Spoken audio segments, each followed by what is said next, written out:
ये कहानी है नूतन और उसके भाई रमेश की। नूतन और रमेश के माता पिता का कार एक्सीडेंट में देहांत हो जाता है।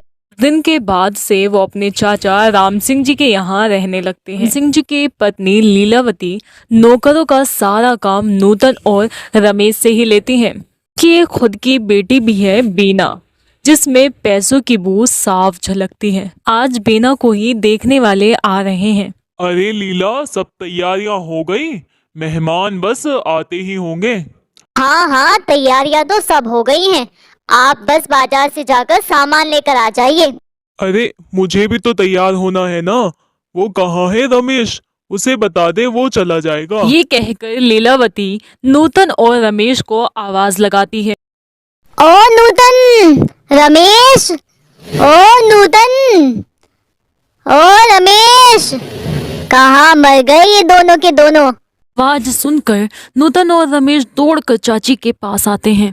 जी चाची, बुलाया आपने? आज मेरी बेटी बीना को देखने वाले आ रहे हैं। जाओ और जाकर उसे तैयार कर दो। किसी भी चीज में कोई कमी नहीं रहनी चाहिए।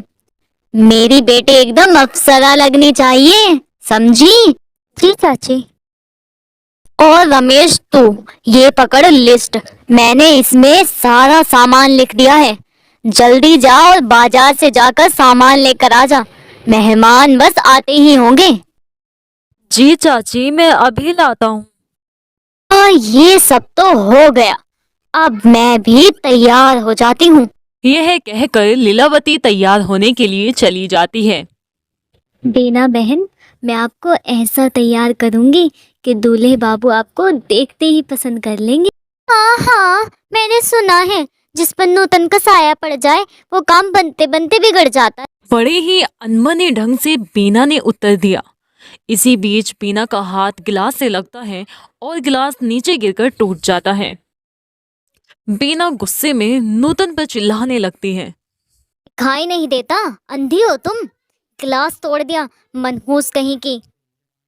लेकिन बीना बहन, गिलास मुझसे नहीं आपसे टूटा। तुम्हारे कहने का मतलब क्या है? मैं झूठ बोल रही हूँ? एक थप्पड़ लगाऊंगी ना तो सारी अकल ठिकाने आ जाएगी। बीना बहन, मैं आपसे बड़ी हूँ। उम्र में बड़े होने से क्या होता है? बड़ा सिर्फ पैसे वाला होता है। हमारे पास पैसा है इसलिए बड़े हम हैं। और तुम तो शुक्र ही मनाओ कि तुम्हें हमने पाल रखा है, वरना कहीं फुटपाथ पर भीख मांग रही होती। छोड़ो मुझे, अपनी मनहूस शक्ल लेके यहाँ से दफा हो जाओ। हे भगवान, इस नर्क से कब छुट्टी मिलेगी? ये चाचा की संतान नहीं, कसाई है कसाई। ये रोज ताना देते हैं, जिंदगी को कष्ट में बना रहे हैं। अब ये दुख नहीं सहा जाता, नहीं सहा जाता। पीछे से सेठानी आ जाती है। नूतन को रोता हुआ देखकर गुस्से में बोल उठी। तुझे भी आज ही का दिन मिला है रोने के लिए। आज लड़की के रिश्ते वाले आ रहे हैं और तू रो कर अपशगुन कर रही है। अब ये रोना धोना बंद कर और खाना बना। मेहमान बस आते ही होंगे, वरना मुझसे बुरा कोई नहीं होगा। यह कहकर सेठानी बाहर आ जाती है। इतनी देर में गाड़ी आकर रुकी। लो, लड़की को देखने वाले आ गए हैं। जाओ और उन्हें सम्मान पूर्वक भीतर ले आइए। सेठ जी दरवाजे पर जाकर देखते हैं तो मेहमान ही थे। सेठ जी उन्हें सम्मान पूर्वक भीतर लाते हैं। सभी लोग घर में बैठ जाते हैं। खाने की व्यवस्था होनी शुरू हो जाती है। जी, मेरा नाम है करण सिंह तोमर और मैं एक रिटायर्ड जज हूँ। यह मेरी पत्नी लक्ष्मी है और ये मेरा बेटा डॉक्टर है। हम इसी के लिए लड़की देखने आए हैं। राम सिंह जी भी अपना परिचय देते हुए कहते हैं। मेरा नाम है राम सिंह और मेरा सोने का व्यापार है। ये मेरी पत्नी लीलावती है।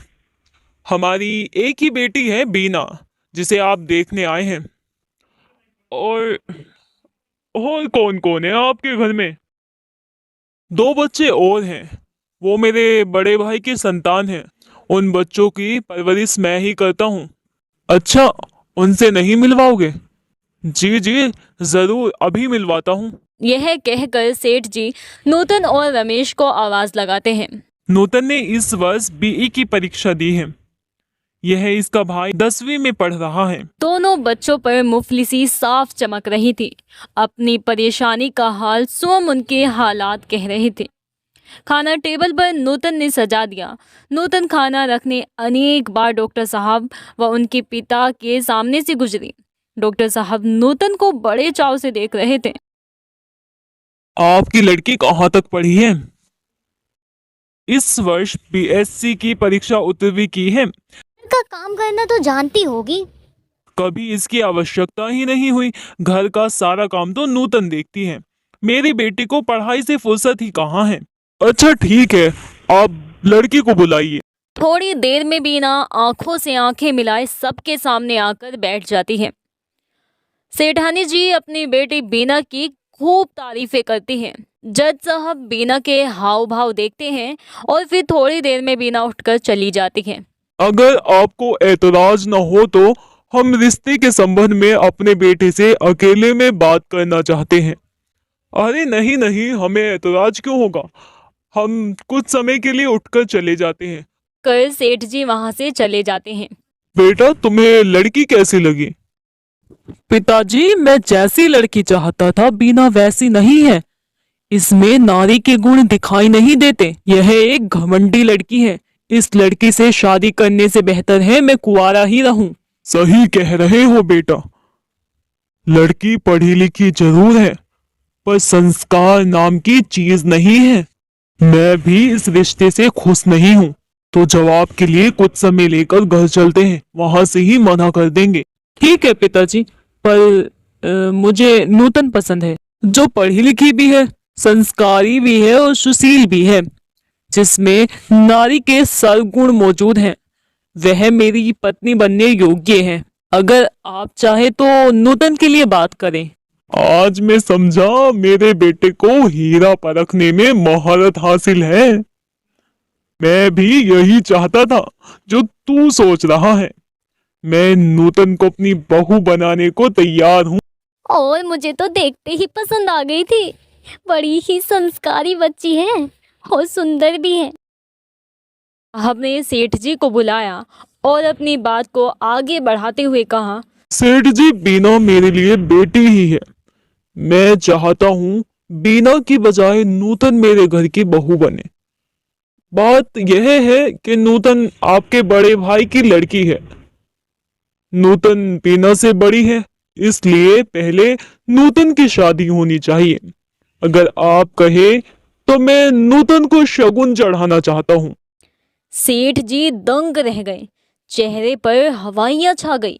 कुछ कहने की गुंजाइश ही बाकी नहीं रही। सेठ जी बहाना बनाकर कहने लगे, आप ठीक कह रहे हैं, परंतु नूतन आपके लायक नहीं है, क्योंकि यह कम पढ़ी लिखी है, जबकि मेरी बेटी बीएससी है।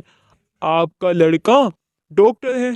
थोड़ी सी मेहनत के साथ यह भी डॉक्टर बनकर अपने पति का हाथ बटाएगी। डॉक्टर के पिता ने बात को आगे बढ़ाते हुए कहा, सेठ जी, आपने एक कहावत तो सुनी होगी, बहू वही जो पिया मन भाए। हमारे लड़के को नूतन पसंद है। हमें अपने लड़के की पसंद देखनी है, उस पर अपनी पसंद नहीं थोपनी। लड़की के साथ डॉक्टर को जिंदगी गुजारनी है। हम तो चंद दिनों के मेहमान हैं, ना जाने कब इस दुनिया से चले जाएं। जरा सी जिंदगी गुजारने के लिए हम किसी की जिंदगी का फैसला कैसे करें। हम तो बस यही चाहते हैं कि आप नूतन के लिए हाँ कर दें। सेठ जी वो जज साहब की बातें सेठानी कान लगाकर सुन रही थी। सेठ जी को घर में आता देख पत्नी की क्रूरता का ठिकाना नहीं रहा। बोली, इस कलूटी ने ऐसा क्या दिखाई दिया जिसे पसंद कर लिया। मैं तो आपसे पहले ही मना करती थी कि किसी की औलाद को पालना ठीक नहीं है। अब देख लिया परवरिश करने का अंजाम। जब तक यह घर में रहेगी हमारी लड़की की शादी नहीं होगी। अब कह दो कलमुही इतनी ही अच्छी लगती है तो आज ही इसे ले जाओ। हम दहेज में कुछ नहीं देंगे। सेठ जी मुंह लटकाए जज साहब के पास आकर बैठ जाते हैं। थोड़ी देर में सेठ जी जज साहब से कहते हैं, अगर आपको अपने लड़के के लिए नूतन पसंद है तो ठीक है, मैं तैयार हूँ, लेकिन हमारे पास देने के लिए कुछ नहीं है और शादी आज ही होगी। अगर आपको शर्त मंजूर है तो बताइए। जी, दौलत की कमी नहीं है। दौलत तो मेरी इतनी है कि डॉक्टर की 7 पुश्तें खर्च करें तो भी खत्म नहीं होगी। इसके अलावा डॉक्टर के पास भी दौलत की कमी नहीं है। हमें तो घर की लक्ष्मी की तलाश थी जो नूतन है। अब कहे कि फेरे भी फिरवाने हैं तो मैं डॉक्टर की खुशी के लिए नूतन का पिता बनकर कन्यादान भी कर सकता। नहीं नहीं जज साहब, पंडित को बुलवाता हूँ, कन्यादान तो मैं ही करूंगा। सेठ जी ने पंडित को बुलवाया। पंडित ने जिन कपड़ों में नूतन थी उन्हीं कपड़ों में फेरा फिरवा दिया। सेठ जी ने कन्यादान किया। डॉक्टर जज साहब व डॉक्टर की माता नूतन को गाड़ी में बिठाकर मार्केट ले गए। उनके लिए दुल्हन का सूट व गहने खरीद कर अपने घर दिल्ली की ओर प्रस्थान कर गए। दिल्ली में अगले दिन एक रिसेप्शन पार्टी दी जिसमें शहर के मशहूर लोगों ने हिस्सा लिया। रिसेप्शन में हर कोई नूतन की तारीफ कर रहा था। 3 दिन बाद नूतन एक शानदार गाड़ी में आई। जिस समय नूतन गाड़ी से उतरी उसके शरीर पर एक बनारसी साड़ी, 1 किलो सोने के गहने लदे थे। नूतन घर में गई, चाचा और चाची के पाँव छुए और बिना कुछ खाए पिए अपने भाई रमेश को लेकर चली गई। दोबारा अपने चाचा चाची के घर की ओर मुंह नहीं किया। अपने पति के घर जाकर अपने भाई को अच्छी शिक्षा दिलाई और स्वयं भी पढ़ने लगी।